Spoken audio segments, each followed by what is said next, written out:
Hope you're having a great weekend. This is our week in review. It's a look back at some of the most compelling and interesting stories that we've been covering for you of the past week. Brand new episodes back again Monday. Press subscribe so you don't miss any of it. This is the examination of the hidden human condition. This is the Hidden Killers podcast with Tony Bruschi. It's comes, I don't think, with any surprise that Alec Murdaugh is facing more charges.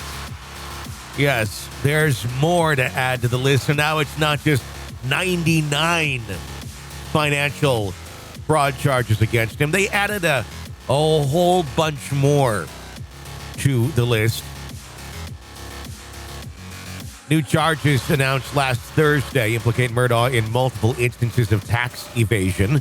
Previously in December, Murdaugh had been indicted on 9 counts of tax evasion. Now, with these additional charges, the disreputable attorney is implicated in 19 indictments for tax evasion, with each one unearthing more of his deceitful financial schemes. It's amazing just how far and how deep he'll continue to dig his grave. And I think, it's something that we're probably never going to quite see the full scope of, because I would imagine his activities have gone far beyond just the time of these court cases and the windows that we're looking into, which are essentially the last 5 to 8 years or so.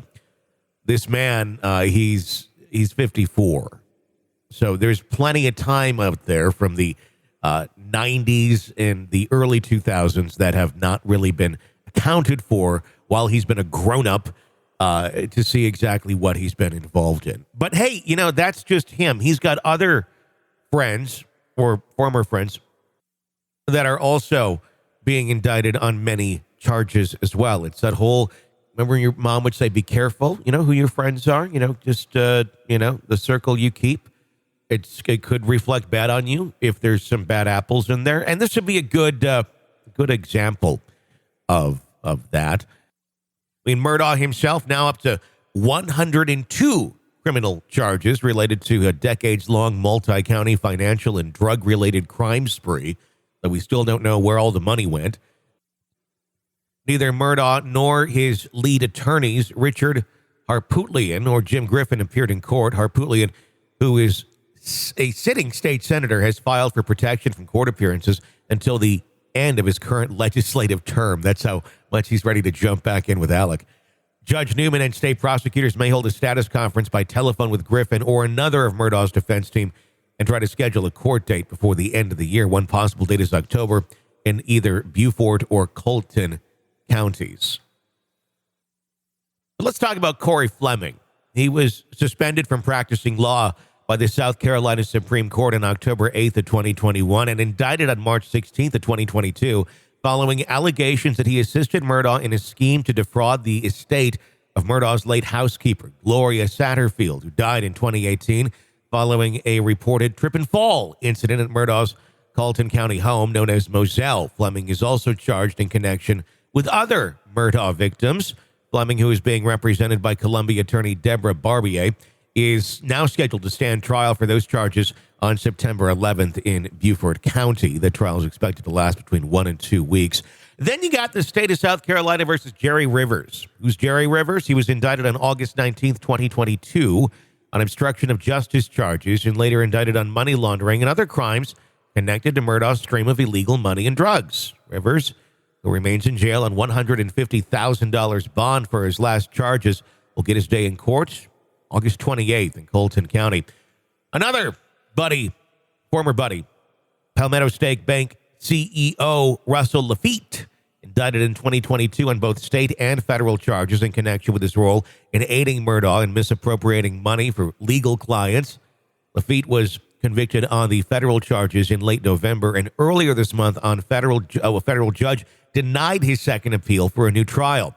Lafitte, a new legal team now, Columbia attorneys Mark Moore and Todd Rutherford, who pleaded with the court to delay setting a date on Lafitte's state charges.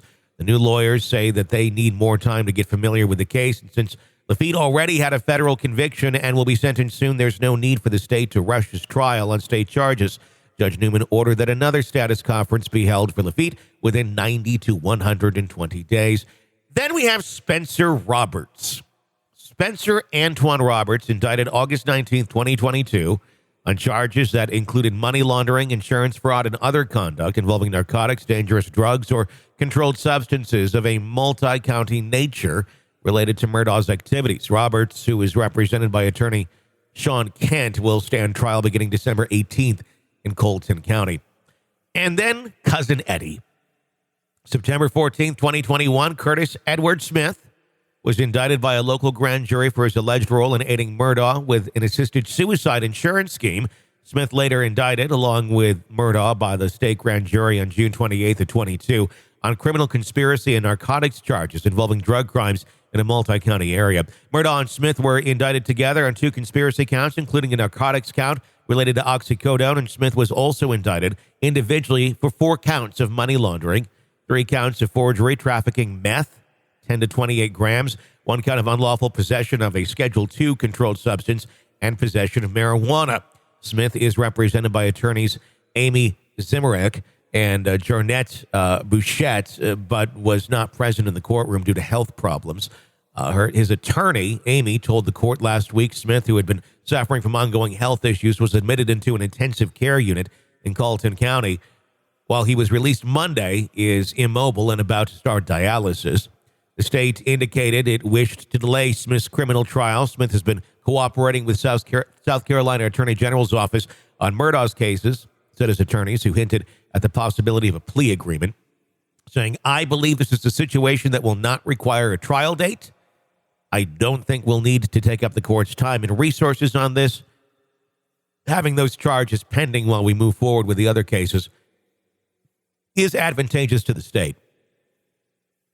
There will be discussions with all of these defendants about possible pleas and plea bargaining as the court dates for Murdaugh's alleged accomplices draw near. The legal drama surrounding this disgraced attorney continues to unfold, with the end of 2023 as the target for disposing of all these cases.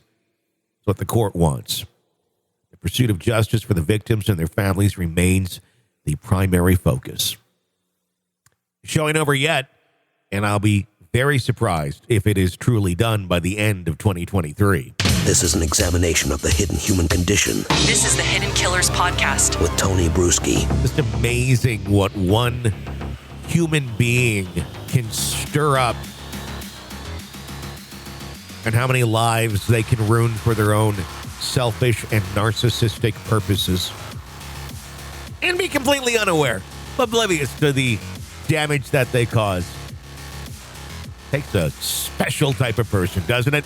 If you like the show, press subscribe wherever you download podcasts. You don't miss any breaking updates and discussions on the cases that we're following for you right here. My name's Tony Bruschi. Stay with us.